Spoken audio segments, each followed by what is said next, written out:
Shalom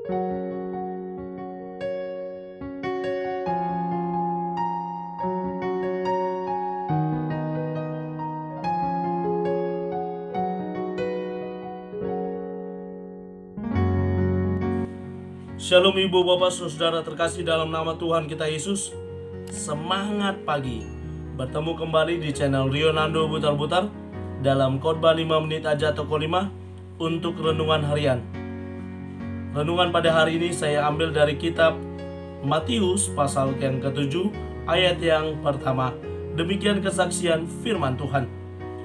Jangan kamu menghakimi supaya kamu tidak dihakimi. Menghakimi. Ibu bapak saudara terkasih dalam nama Tuhan kita Yesus, ketika saya kecil, saya ingat pernah menonton sebuah film di salah satu stasiun televisi dengan judul Justice Bow.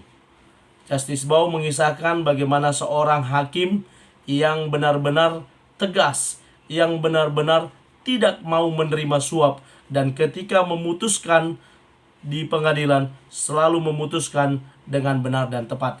Banyak orang yang berusaha untuk menjatuhkannya, banyak orang yang berusaha untuk membunuhnya. Karena apa?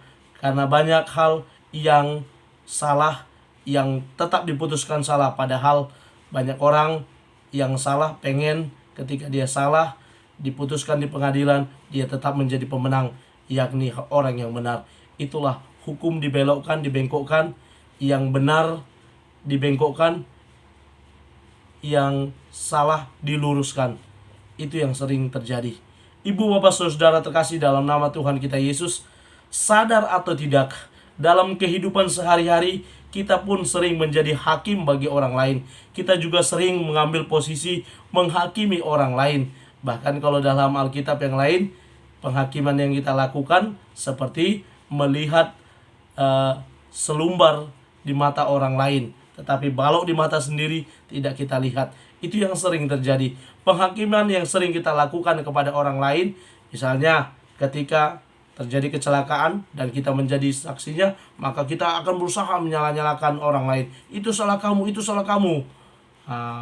Atau dalam bahasa yang lain, dalam kasus yang lain, ketika anak kita salah, kita akan menjadi hakim. Misalnya yang abang dengan yang adik berantem, maka kita akan menjadi hakim. Sering sekali penghakiman yang kita lakukan berat sebelah. Atau di kantor ketika teman kita membuat hal yang salah, maka ketika kita menjadi hakim, kita akan lebih condong untuk kepada teman yang lebih dekat daripada kita, daripada dia yang jauh dari kita. Ini yang sering terjadi ibu bapak. Permasalahannya kita yang menginginkan pengadilan, hakim yang bertindak seadil-adilnya, tetapi dalam kehidupan sehari-hari tanpa kita sadari, kita pun adalah hakim yang gagal, hakim yang sering berat sebelah.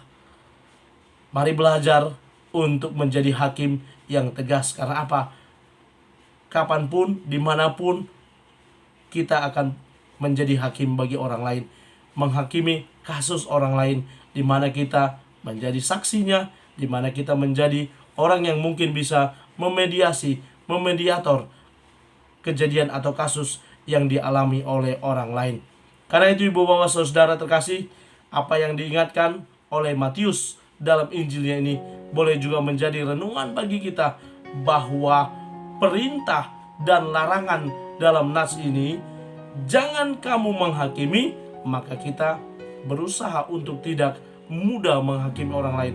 Lihat dulu, pelajari dulu, analisa dulu apa dan bagaimana, baru kita putuskan. Dan yang paling penting, kita minta tuntunan daripada Tuhan. Supaya apa? Supaya kita pun diadili dengan baik, dihakimi dengan baik. Salah satu raja yang menjadi teladan dalam menghakimi atau mengadili, Salomo, yang meminta hikmat daripada Tuhan. Ketika terjadi kasus, dia dengan hikmat dari Allah menunjukkan bahwa yang benar, yang memiliki anak yang benar dari kasus tersebut adalah ibu yang tidak rela anaknya dibelah dua. Karena apa? Jiwa keibuannya, rasa keibuannya muncul. Masa anakku harus dibelah dua? biar berikan kepada dia. Karena itu ibu bapak saudara terkasih, mari kita belajar untuk menghakimi dengan benar, menghakimi dengan jalan yang tepat, dengan hikmat daripada Tuhan. Kalau itu pun diperlukan, kalau tidak, kita tidak perlu menghakimi, karena nanti kita pun akan dihakimi. Selamat beraktivitas, Tuhan Yesus memberkati. Shalom.